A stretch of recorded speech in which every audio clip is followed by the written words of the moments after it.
इसका पहला क्वेश्चन अपन देख लेते हैं। कुत्तों की सामान्य बीमारियों में कौन सी बीमारी आम बीमारी होती है? मलेरिया, टिटनेस, पैरोवायरस या दोस्तों टीबी। तो दोस्तों आपका क्वेश्चन है कि कुत्तों की सामान्य बीमारियों में से कौन सी बीमारी जो होती है कि जो आम बीमारी होती है। दोस्तों राइट आंसर हो जाएगा जो पायरोवायरस होता है ये कुत्तों की एक सामान्य बीमारी होती है। दोस्तों फिर से बोल रहा हूँ, क्वेश्चंस अच्छे लगे, क्लास अच्छी लगे, आगे भी इसी तरह की क्लासेस चाहिए तो कमेंट में आप बताना जरूर कि आपको आगे क्लास चाहिए कि नहीं चाहिए, क्वेश्चन कैसे आपको लगे। ठीक है, अगला क्वेश्चन देखिएगा दोस्तों, कुत्तों को स्वस्थ रखने के लिए कौन सा टीका अनिवार्य होता है? तो दोस्तों जो कुत्ते को स्वस्थ रखने के लिए टीका कौन सा अनिवार्य होता है? तो डिस्टेंबर जो डिजीज होती है इसका दोस्तों वैक्सीनेशन कुत्तों को स्वस्थ रखने के लिए सबसे ज्यादा अनिवार्य होता है।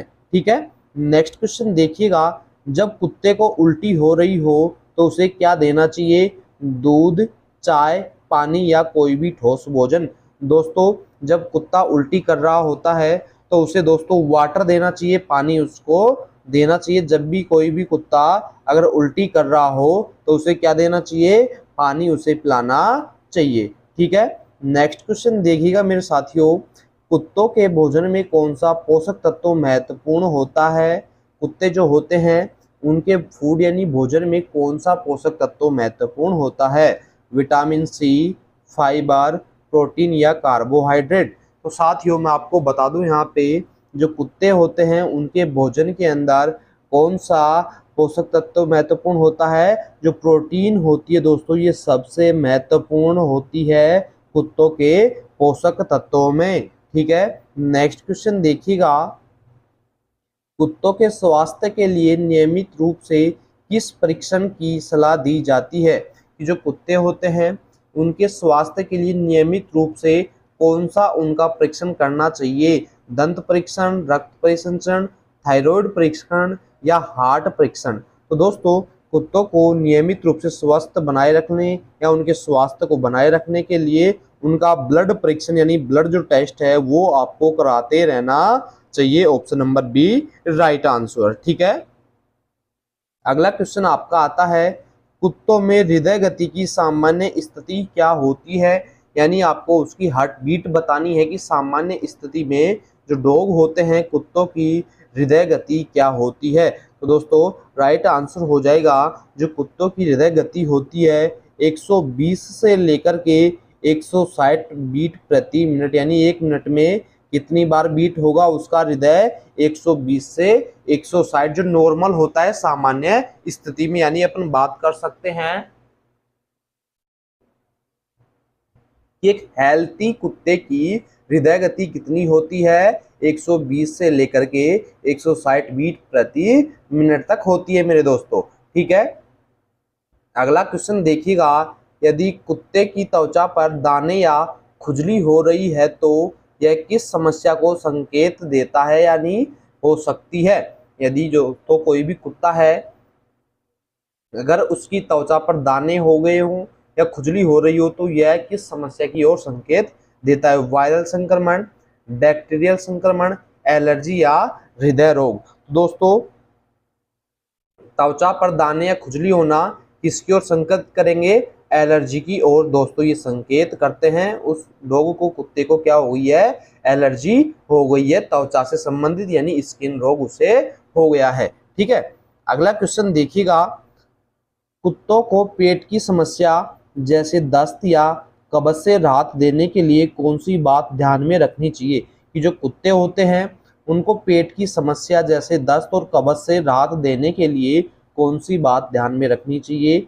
उनके आहार में बदलाव करना, गर्म पानी से स्नान कराना, नियमित रूप से व्यायाम कराना या वाणिज्यिक दवा देना। तो दोस्तों कुत्तों को पेट की समस्या, दस्त और कब्ज से राहत देने के लिए उनके आहार में दोस्तों बदलाव करना सबसे महत्वपूर्ण जरूरी बात होती है। अगर आप किसी भी कुत्ते को उसकी पेट की समस्याएं जैसे कि दस्त हो गया, कब्ज हो गई, उससे राहत देने के लिए आपको उसके आहार में बदलाव करना पड़ेगा मेरे साथियों। ठीक है, अगला क्वेश्चन देखिएगा, कुत्ते के लिए आवश्यक फीडिंग रूटीन का आधार क्या होता है? उसकी उम्र और वजन, उसकी नस्ल, उसकी गतिविधि की मात्रा या उपरोक्त सभी। तो दोस्तों जो कुत्ता होता है उसके लिए जो फीडिंग रूटीन का आधार होती है उसकी उम्र और वजन भी होता है, उसकी नस्ल भी होती है और उसकी गतिविधि की मात्रा भी होती है। राइट आंसर हो जाएगा उपरोक्त सभी। ठीक है, नेक्स्ट क्वेश्चन देखिएगा, कुत्तों में काले पैर की स्थिति का क्या कारण हो सकता है। अगर दोस्तों कुत्ते का पैर काला हो रहा है तो उसमें यानी ऐसी स्थिति का क्या कारण हो सकता है, यदि कुत्ते का जो पैर है वो काला पड़ गया है वो किस स्थिति के कारण हो सकता है। कीट संक्रमण, ट्यूमर, हड्डी की बीमारी या दोस्तों त्वचा की समस्या। तो मेरे साथियों राइट आंसर होगा इसमें त्वचा की समस्या के कारण जो डॉग कुत्ता होता है उसका जो पैर होता है वो ब्लैक पड़ जाता है यानी काला पड़ जाता है। ठीक है, नेक्स्ट क्वेश्चन देखिएगा साथियों, अगला क्वेश्चन है आपका कि कुत्तों में कानों की बीमारी को किस प्रकार से पहचाना जा सकता है। जो कुत्ते होते हैं उनकी कानों की बीमारी को किस प्रकार से पहचाना जा सकता है। दोस्तों अगर उसमें कानों की बीमारी होगी है डॉग के अंदर तो डॉग के कानों में सूजन और दोस्तों बदबू आने लग जाती है। इस स्थिति को देख करके अपन पहचान सकते हैं, पता लगा सकते हैं कि इस कुत्ते में कानों से संबंधित कोई ना कोई बीमारी हो गई है। ठीक है, अगला क्वेश्चन देखिएगा, कुत्ते की ऊर्जा आवश्यकताओं को पूरा करने के लिए किस प्रकार का आहार उपयुक्त होता है। कि जो कुत्ते की ऊर्जा होती है, ऊर्जा आवश्यकताओं को पूरा करने के लिए किस प्रकार का आहार उपयुक्त होता है। उच्च कार्बोहाइड्रेट आहार, उच्च प्रोटीन आहार, उच्च वसा आहार या उच्च फाइबर आहार। तो दोस्तों उसकी जो ऊर्जा की आवश्यकताओं को पूरा करने के लिए उच्च प्रोटीन का आहार कुत्ते को दिया जाना चाहिए। ठीक है, नेक्स्ट क्वेश्चन देखिएगा, कुत्तों में गुर्दे की बीमारी के लक्षण क्या हो सकते हैं। कुत्ते का जो गुर्दा होता है उसकी बीमारी के लक्षण क्या देख सकते हैं आप कुत्ते के अंदर। अत्यधिक प्यास और पेशाब करना, हिचकी आना, वजन बढ़ना या त्वचा पर दाने होना। तो दोस्तों अगर कुत्ते में गुर्दे यानी किडनी की समस्या हो रही है तो उसे अत्यधिक तो प्यास लगेगी और अत्यधिक ही पेशाब उसे लगने लग जाएगा। अगर पेशाब ज़्यादा करेगा तो सीधी सी बात है कि उसे प्यास भी ज़्यादा लगेगी। Option number first right answer करेंगे। यदि कुत्ते की गुर्दे की बीमारी हो जाए तो उसमें लक्षण क्या दिखाई देने लगेंगे, अत्यधिक तो प्यास लगेगी और अत्यधिक ही दोस्तों उसे पेशाब लगने लग जाएगी मेरे साथियों। अगला क्वेश्चन देखिएगा, कुत्ते की दांतों की देखभाल के लिए कौन सा कदम महत्वपूर्ण होता है। अगर आपको कुत्ते की दांतों की देखभाल करनी है तो उसमें सबसे ज़्यादा कौन सा कदम महत्वपूर्ण होता है। तो दोस्तों उसके लिए दांतों को नियमित रूप से ब्रश से सफाई करना यानी ब्रश करना ही दोस्तों सबसे ज़्यादा महत्वपूर्ण बात होती है। अगर आपको कुत्ते की दांतों की देखभाल करनी है तो दोस्तों दांतों को नियमित रूप से ब्रश से करना या ब्रश से सफाई करना। ठीक है, नेक्स्ट क्वेश्चन देखिएगा, कुत्तों में पैरावायरस बीमारी की पहचान कैसे की जाती है। कि कुत्तों की एक सामान्य बीमारी होती है पैरावायरस। तो दोस्तों इस बीमारी की पहचान कैसे की जाती है। रक्त परीक्षण से, एक्सरे से, पेशाब टेस्ट से या फीकल परीक्षण से। तो दोस्तों जो कुत्ता की पैरावायरस होती है इसका जो पहचान होती है वो फीकल परीक्षण से दोस्तों की जाती है। कौन से टेस्ट से आप पैरावायरस की बीमारी की पहचान कर सकते हैं, फीकल परीक्षण से। ठीक है, अगला क्वेश्चन देखिएगा, कुत्तों को ताजे भोजन की जगह कौन सा भोजन अधिक उपयुक्त होता है। कि जो डॉग होते हैं उन्हें ताजे भोजन की जगह कौन सा भोजन अधिक उपयुक्त होता है। पैक्ड और बैलेंस्ड डॉग फूड, मानव भोजन, केवल हड्डियां या केवल दूध। तो दोस्तों जो पैक्ड और बैलेंस्ड डॉग फूड होता है ये कुत्तों को ताजे भोजन की जगह सबसे अधिक उपयोगी होता है यानी उपयुक्त होता है। कौन सा, पैक्ड और बैलेंस्ड जो फूड होता है वो।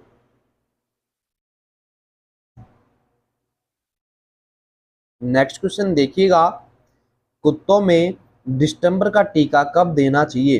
तो दोस्तों जो कुत्ते होते हैं उनमें जो डिस्टेंपर डिजीज होती है उसका वैक्सीनेशन कितनी उम्र में देना चाहिए या कब देना चाहिए।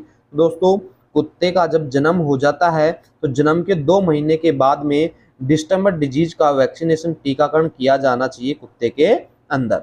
ठीक है, नेक्स्ट क्वेश्चन देखिएगा, कुत्ते की उम्र निर्धारित करने के लिए सबसे सटीक तरीका कौन सा होता है? कि अगर आपको कुत्ते की उम्र निर्धारित करनी है तो उसके लिए सबसे आसान और सबसे सटीक तरीका कौन सा होता है? तो दोस्तों, उसकी उम्र ज्ञात करने के लिए दांतों की स्थिति की जांच की जाती है कि कितने उसके दांत बच रहे हैं, कितने खराब हो गए हैं और कितने प्रतिशत अच्छे दांत हैं उसके। दोस्तों, फिर से बता रहा हूँ, कुत्ते की उम्र निर्धारित करने के लिए सबसे अच्छा और सटीक तरीका कौन सा है? उसकी दांतों की स्थिति की जांच करके आप उसकी उम्र का पता लगा सकते हैं। अगला क्वेश्चन देखिएगा, कुत्तों में एलर्जी का कारण क्या हो सकता है? जो डॉग होते हैं उनमें जो एलर्जी होती है उसका क्या कारण हो सकता है? मौसम की स्थिति भी हो सकती है, पालतू जानवरों के संपर्क से भी एलर्जी हो सकती है, और नए भोजन अगर आप कुत्ते को दे रहे हो तो उससे भी उसमें एलर्जी हो सकती है। तो राइट आंसर हो जाएगा उपरोक्त सभी इन तीनों कारणों से दोस्तों कुत्तों में एलर्जी पैदा हो सकती है।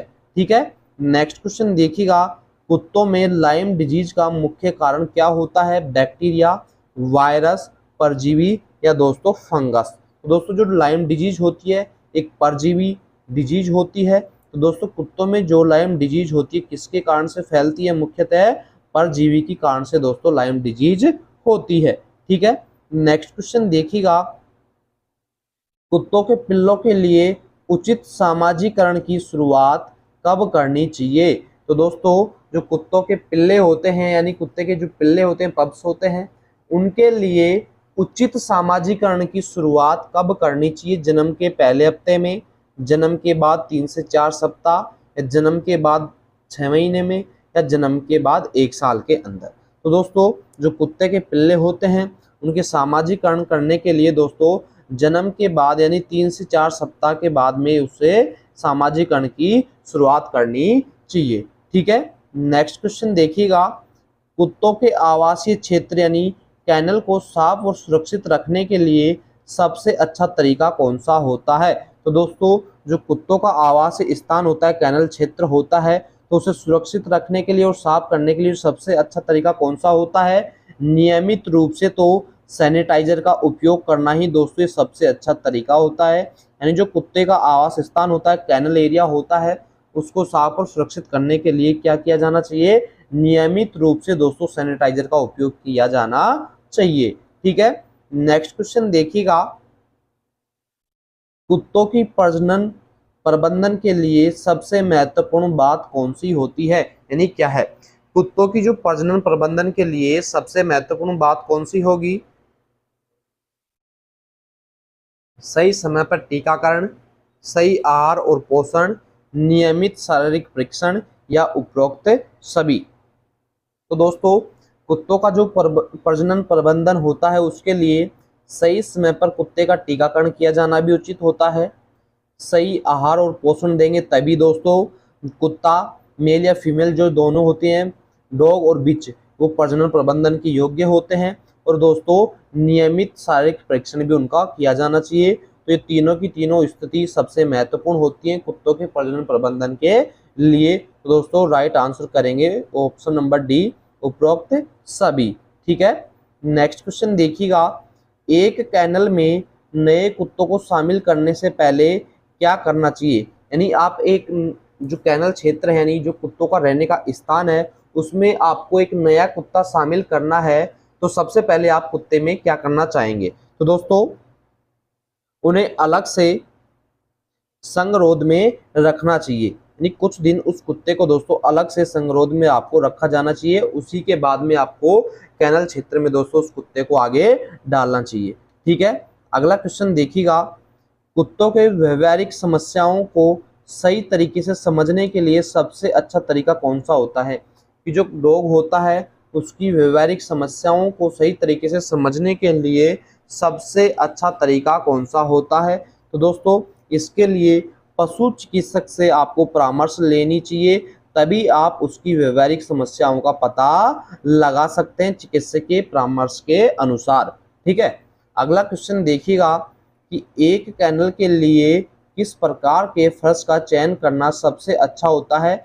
एक जो कुत्तों का आवास होता है उसके लिए किस प्रकार के फर्श का चयन करना सबसे अच्छा होता है। दोस्तों उसके लिए आपको टाइल्स या अन्य साफ सफाई में आसान सामग्री का चुनाव करना चाहिए। जो आपकी फर्श होती है, कुत्तों के रखने का जो आवास होता है उसके लिए किस प्रकार का फर्श होना चाहिए, टाइल्स होनी चाहिए या अन्य साफ सफाई में आसान सामग्री से जो बनी हुई हो वो आपको फर्श डालनी चाहिए कुत्तों के आवास स्थान के लिए। ठीक है, अगला क्वेश्चन देखिएगा, कुत्तों को प्रशिक्षण देने के लिए सबसे प्रभावी तरीका कौन सा होता है।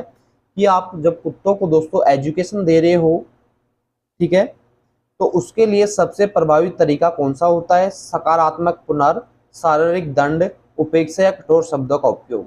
तो दोस्तों जब आपको कुत्ते को एजुकेशन देनी हो, शिक्षा देनी हो, तो उसके लिए सबसे जो महत्वपूर्ण प्रभावी तरीका होता है सकारात्मक पुनर्, पॉजिटिव वेब्स जो होती हैं, सकारात्मक पुनर् जो होता है ये सबसे महत्वपूर्ण होता है। Option number first right answer. ठीक है, अगला क्वेश्चन देखिएगा, कुत्तों के स्वास्थ्य और सही विकास के लिए क्या महत्वपूर्ण होता है। यानी कुत्तों के स्वास्थ्य और दोस्तों उसके सही विकास के लिए क्या महत्वपूर्ण जरूरी होता है। नियमित व्यायाम कराना, सही आहार और नियमित चिकित्सा की जांच करना। तो दोस्तों कुत्तों को स्वस्थ रखने के लिए और दोस्तों उसके सही विकास के लिए ये तीनों ही चीजें सबसे ज्यादा जरूरी होती हैं। राइट आंसर हो जाएगा उपरोक्त सभी। ठीक है, नेक्स्ट क्वेश्चन देखेंगे, कुत्तों के लिए एक सुरक्षित और आरामदायक कैनल सेटअप के लिए कौन सी बात सुनिश्चित करनी चाहिए। पर्याप्त स्थान और अच्छा वेंटिलेशन, केवल एक ही प्रकार का भोजन, केवल दिन में 1-2 बार पानी देना या नियमित रूप से बाहर की यात्रा।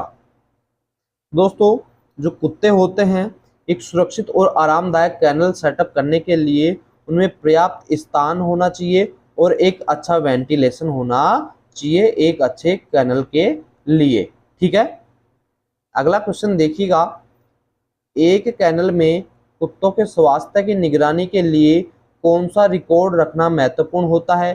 तो दोस्तों उनका वैक्सीनेशन रिकॉर्ड भी आपको रखना चाहिए, उनकी भोजन की मात्रा के बारे में भी आपको जानकारी होनी चाहिए और गतिविधि का समय भी आपको उसमें पता होना चाहिए। तो तीनों ही चीज़ें दोस्तों एक कैनल में कुत्तों को स्वास्थ्य की निगरानी के लिए दोस्तों सबसे अधिक रिकॉर्ड, अच्छे रिकॉर्ड रखने चाहिए। तो उपरोक्त सभी आपका राइट आंसर हो जाएगा। यानी वैक्सीनेशन का रिकॉर्ड भी होना चाहिए, भोजन की मात्रा की गतिविधि, भोजन की मात्रा का रिकॉर्ड भी होना चाहिए और उसकी गतिविधि का समय का रिकॉर्ड भी आपके पास में होना चाहिए।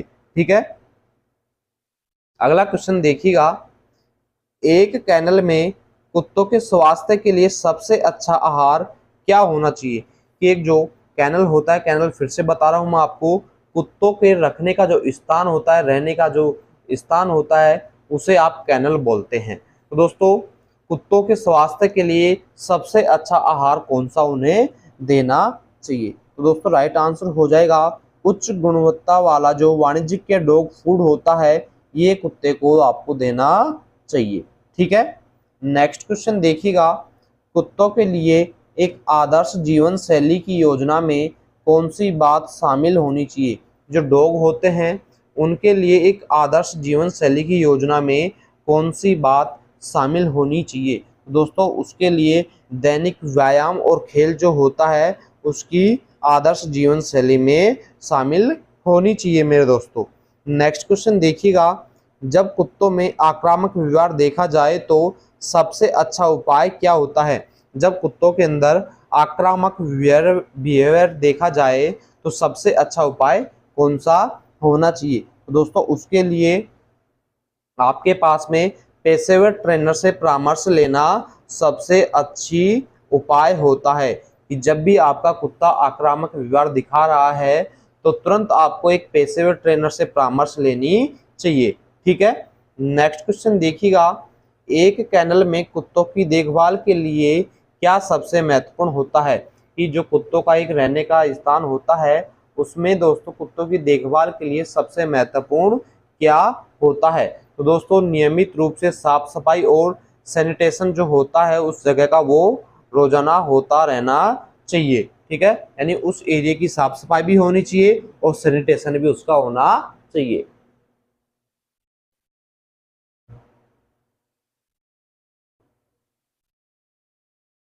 नेक्स्ट क्वेश्चन देखिएगा, कुत्तों के लिए एक सुरक्षा योजना में क्या शामिल होना चाहिए? जो कुत्ते होते हैं उनकी सुरक्षा योजना में क्या शामिल होना चाहिए? तो दोस्तों, एक सुरक्षित और मजबूत बाड़ा उनका होना चाहिए कि जो कुत्ते होते हैं उनको आप जिस भी स्थान पर रख रहे हो तो वो सुरक्षित होना चाहिए और दोस्तों मजबूत बाड़ा भी होना चाहिए। ठीक है, ये सबसे ज़्यादा उनकी सुरक्षा के लिए महत्वपूर्ण होता है। ठीक है, नेक्स्ट क्वेश्चन देखिएगा, कुत्तों के लिए एक आदर्श प्रशिक्षण योजना में शामिल होनी चाहिए कि जो कुत्तों के लिए एक आदर्श एजुकेशन होती है, योजना होती है, उसमें क्या शामिल होना चाहिए? दोस्तों, उसके लिए आपके पास में सकारात्मक प्रोत्साहन और लगातार अभ्यास कराते आपको कुत्ते को रहना चाहिए। एक सकारात्मक आपके पास में प्रोत्साहन होना चाहिए और लगातार कुत्ते को आपको दोस्तों उसी चीज़ का अभ्यास भी कराते रहना पड़ेगा। ठीक है, नेक्स्ट क्वेश्चन देखिएगा, कुत्तों में वजन नियंत्रण के लिए सबसे अच्छा तरीका क्या होता है? कि कुत्ते का जो आपका वेट है उसको नियंत्रित करना है तो उसके लिए सबसे अच्छा तरीका कौन सा होता है?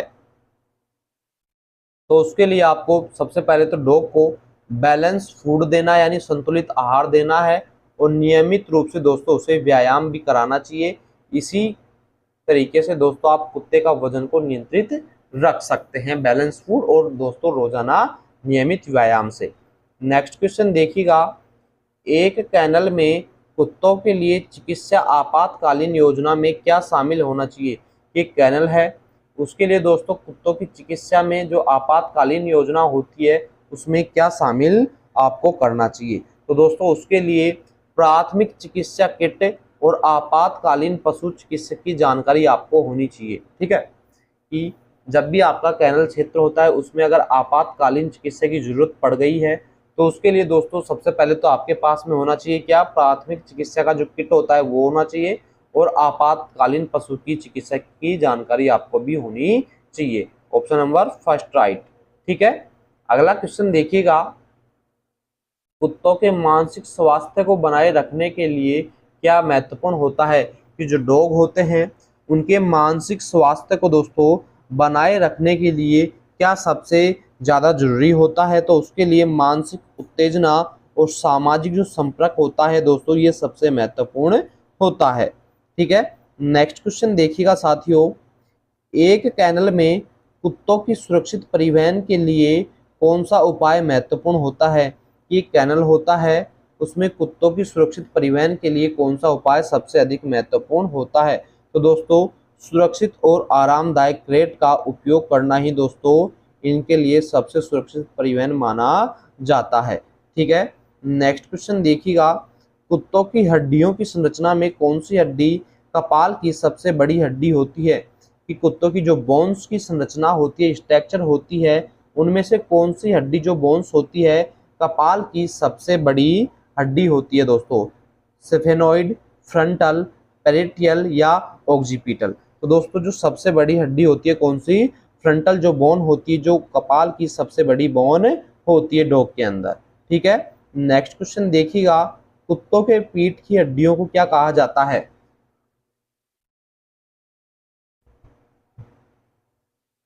क्वेश्चन क्या है? कुत्ते की जो बैकबोन होती है यानी पीठ की जो हड्डी होती है उसे क्या कहा जाता है? कक्सीय हड्डियां, वर्टिब्रा, कलाई की हड्डियां दोस्तों टीबिया। तो दोस्तों जो कुत्ते की बैकबोन होती है, पीठ की जो हड्डियां होती हैं उन्हें आप वर्टिब्रा के नाम से दोस्तों जाना जाता है। ठीक है, नेक्स्ट क्वेश्चन देखिएगा मेरे साथियों, कुत्तों की सबसे बड़ी मांसपेशी कौन सी होती है जो उनके पैर को चलाने में मदद करती है? कि कुत्ते की सबसे बड़ी मसल्स कौन सी होती है जो उनके पैरों को चलाने में मदद करती है? तो दोस्तों जो सबसे बड़ी मांसपेशी होती है वो ग्लूटियस मीडियस जो होती है, ग्लूटियस मीडियस। तो दोस्तों ग्लूटियस मीडियस जो होती है मसल्स, ये कुत्ते की सबसे बड़ी मांसपेशी होती है, मसल्स होती है और जो दोस्तों पैर को चलाने का कार्य भी करती है। कौन सी मसल्स करती है? ग्लूटियस मीडियस दोस्तों। ठीक है, अगला क्वेश्चन देखिएगा, कुत्तों में हृदय के कितने कक्ष होते हैं? जो कुत्तों के अंदर हृदय होता है, कितना कक्षीय हृदय होता है? तो दोस्तों 4 कक्षीय जो हृदय होता है डॉग के अंदर पाया जाता है। Option number C right answer. ठीक है, अगला क्वेश्चन देखिएगा, कुत्तों में कैरेन क्या होता है? दोस्तों जो डॉग होते हैं उनमें जो कैरेन होती है एक हड्डी का हिस्सा होता है। कुत्तों में जो कैरेन होता है क्या होता है? एक प्रकार की हड्डी का हिस्सा होता है मेरे साथियों। ठीक है, नेक्स्ट क्वेश्चन देखिएगा, कुत्तों की आंख में रेटिना की मुख्य भूमिका क्या होती है? जो कुत्ते होते हैं उनकी आंख में जो रेटिना होती है उसकी सबसे ज्यादा महत्वपूर्ण भूमिका क्या होती है? तो दोस्तों प्रकाश को अवशोषित करना और दृश्य संकेतों को मस्तिष्क तक पहुंचाना रेटिना का कार्य होता है मुख्यतः कुत्ते की आंखों में। ठीक है, तो दोस्तों फिर से बोल सकते हैं अपन कि कुत्तों की आंख में रेटिना की मुख्य भूमिका क्या होती है? प्रकाश को अवशोषित करना और दृश्य संकेतों को दोस्तों उसके मस्तिष्क तक पहुंचाना के कार्य कौन करेगी? रेटिना करती है डॉग की आंख के अंदर। ठीक है, अगला क्वेश्चन देखिएगा, कुत्तों में ट्रेपेजियस मांसपेशी का मुख्य कार्य क्या होती है? कि जो डॉग होता है उसमें एक ट्रेपेजियस मसल्स होती है, उसका सबसे मुख्य कार्य क्या होता है? तो दोस्तों इस जो ट्रेपेजियस मसल्स होती है, ट्रेपेजियस मसल्स, तो उसका मोस्ट और इम्पोर्टेंट वर्क क्या होता है? गर्दन और कंधे की गति को नियंत्रित करना। यानी आप बोल सकते हैं कुत्ते के अंदर गर्दन और कंधे की जो गति है वो किस मसल्स के द्वारा नियंत्रित की जाती है? तो ट्रेपेजियस जो मसल्स होती है उसके द्वारा कुत्ते की गर्दन और कंधे की जो गति होती है दोस्तों उसे नियंत्रित किया जाता है। ठीक है, नेक्स्ट क्वेश्चन देखिएगा, कुत्तों की नाक में ओल्फैक्टरी रीजन की भूमिका क्या होती है? जो कुत्ता होता है उसकी नाक के अंदर दोस्तों ओल्फैक्टरी रीजन होता है, तो उस रीजन की भूमिका क्या होती है? तो दोस्तों उस रीजन की यानी जो ओल्फैक्टरी रीजन होता है उसकी भूमिका क्या होगी? गंध की पहचान करना और मस्तिष्क तक संकेतों को पहुंचाना ही दोस्तों ओल्फैक्टरी रीजन का कार्य होता है। क्या होता है? गंध को पहचानना और मस्तिष्क तक संकेतों को पहुंचाना। ठीक है, अगला क्वेश्चन देखिएगा, कुत्ते की पंजे की संरचना में कौन सी हड्डी फ्लेक्स कहलाती है? कि दोस्तों जो कुत्ते की पंजे की संरचना होती है उसमें एक हड्डी होती है जिसे आप फ्लेक्स बोलते हैं। तो दोस्तों वो फ्लेक्स जो होती है, फ्लेक्स वो कौन सी हड्डी कहलाती है? कलाई की हड्डी, टीबिया की हड्डी, पाद की हड्डी या दोस्तों अंगुलियों की हड्डी? तो दोस्तों जो अंगुलियों की हड्डी है फ्लेंजस या फ्लेक्स दोस्तों कहलाती है उसके पंजे के अंदर। ठीक है, अगला क्वेश्चन देखिएगा, कुत्तों के अंगों में लार्जेस्ट मसल्स कौन सी होती है? जो कुत्ते के ऑर्गन होती हैं उनमें दोस्तों लार्जेस्ट मसल्स कौन सी होती है? तो दोस्तों ग्लूटियस मैक्सिमस जो होती है, ग्लूटियस मैक्सिमस, ये कुत्ते के अंगों में सबसे बड़ी लार्जेस्ट मसल्स होती है। Option number A. ठीक है, तो साथियों इसी तरीके से आप कंटिन्यू क्वेश्चंस देखने के लिए बने रहे।